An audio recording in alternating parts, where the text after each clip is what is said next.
السلام علیکم ورحمۃ اللہ وبرکاتہ۔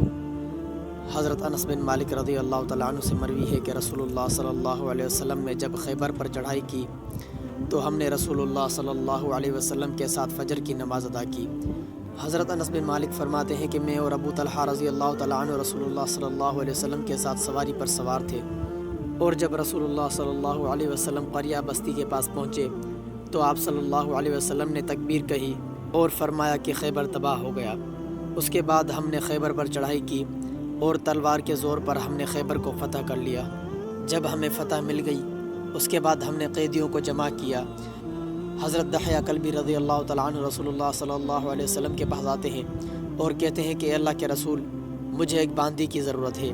اللہ کے رسول صلی اللہ علیہ وسلم نے فرمایا کہ جاؤ ان غلاموں میں جاؤ اور جو باندی تمہیں پسند ہو اس کو لے لو۔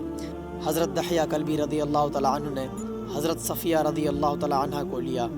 یہ دیکھ کر صحابہ کرام رضوان اللہ علیہ مجمعین رسول اللہ صلی اللہ علیہ وسلم کے پاس آئے اور کہنے لگے کہ اللہ کے رسول، صفیہ جو کہ بنو قریظہ اور نذیر کی سردار ہے، اس کو دحیہ کلبی رضی اللہ تعالیٰ عنہ نے لے لیا ہے، حالانکہ حق یہ بنتا ہے کہ اس کو آپ لے لیں، وہ ایک سردار کی بیٹی ہے۔